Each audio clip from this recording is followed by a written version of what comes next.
If you're going to fish around the brush, what type crankbait should you use?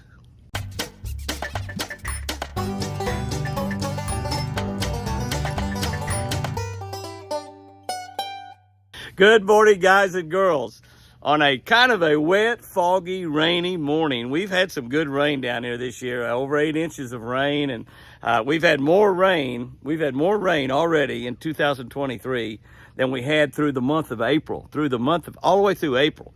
Now, in May last year, we got about 7 inches, but May is usually the wettest month here in southern Oklahoma, so we expect May to be wet again this year, but our lake's back to normal again. The other lake is coming up, still not completely full, but we just need some really good rains. We need one of those gully washers is what we need, a gully washer. Reading from a Catch a Better Life book. If you're not signed up to subscribe to this channel on YouTube, Catch a Better Life with Jimmy Houston. Make sure you hit that subscribe button right now. If you are subscribed, please share this with 15 or 20 other friends. You'll have better friends if they would subscribe to this channel. And, you know, even if you don't listen every day, we post a scripture every day, a devotional every day built around fishing, and a fishing tip for every single day. Even if you don't listen every day, even if you just check in every now and then, once or twice a week, I promise you, your life will get better. Your life will get better. March 13, we're looking at Psalm 34:7. Psalm 34:7. This is one of my good ones right here. I love this one. The angel of the Lord encamps all around those who fear him and delivers them. This was King David that wrote this psalm. And he says, the angel of the Lord encamps all around those who fear him and delivers them. So when you feel the Lord, you've got an angel around you, and he's going to deliver you from trouble. Some of my earliest memories of figuring out how on my own to catch fish were on camping trips down on Lake Tenkiller. We live near Moore, Oklahoma, which is 200 miles away from the lake, but my mom and my dad, my aunts, my uncles, they loved to camp on Lake Tenkiller. They would go down there and spend weekends. They would take and spend a week's vacation down there a lot during the summer, maybe a couple, 2 or 3 times during the year. Eventually, my dad ended up buying a resort down there. That's how much he loved Lake Tenkiller, and I loved it just as much.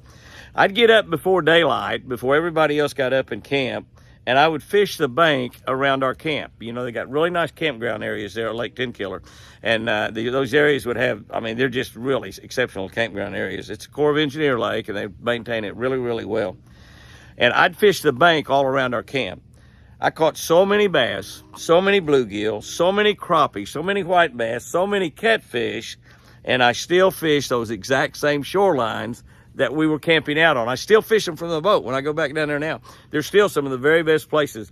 And remember when I was like 8 or 9 or 10 years old doing this, it's a long time ago. That's a long time ago. And as a matter of fact, that lake, I think, was... that lake was built, they built that dam, I believe, in 1956. So I was like 12 years old when they built that lake. And we started going down there immediately when they built that lake. I mean, it was just built on the Illinois River. They dammed up the Illinois River with Tenkiller Ferry Dam. They had a ferry down there, and the family that owned that were named Tenkillers, an Indian family. And they had that ferry that crossed the river, and they crossed people back and forth. They drove up there, loaded their cars and their wagons or buggies or whatever on there, whatever they had, and could cross that river. That's where they built the dam, was right there. And so it's called the Tenkiller Ferry Dam. That's what it's called. That's a little bit of history right there. Some of my home water. Fishing by myself at 6 or 7 years old, all the way up through my teenager years, I certainly must have had angels with me. I've talked to you about sinking boats and turning boats over and stuff. I've done a lot of crazy stuff.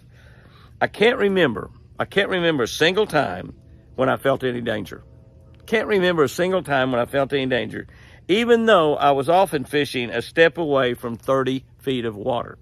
We camped out at Cookson Bend and Pettit Bay, the 2 places we camped out a lot. Pettit Bay, right by where we camped, is an area where you can go down there and fish, and it's a bluff. So it's 30 feet deep, just 2 foot away from the bank. But it's great fishing, great fishing. I fished that spot. It's just a couple feet away. Even at that young age, I was just a couple feet away from 30 foot of water. Never felt any danger. Never felt any danger. My angel, my angel, and perhaps the one David was talking about, surely must have been on duty full time when I was down there fishing by myself. Can I tell you, I bet some of y'all's angels are on full-time duty all the time with you. Oh, mercy. I love that. I love to talk about angels. I believe so much in angels. God tells us that he's got angels all around us. He said if we could just open our eyes and see these hills, these mountains, and be covered with angels that are here to protect me, here to protect Chris.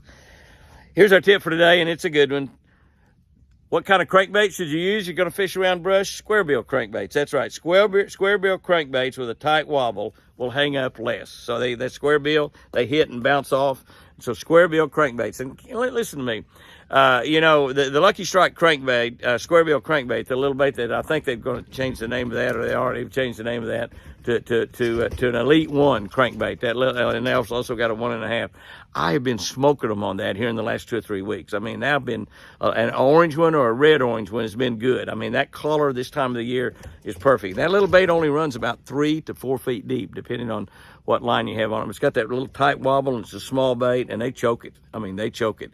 That's the one problem with it. Sometimes they get hooked a little bit better than you want them hooked. But when they choke it like that, you don't lose many of them. Guys and girls, go out there and have you a great one. I'm getting just a little bit damp out here, but I love it. I love it. Springtime. It's here. Have a great one out there today. Make the day. Don't let the day make you. And remember, I sure do love you.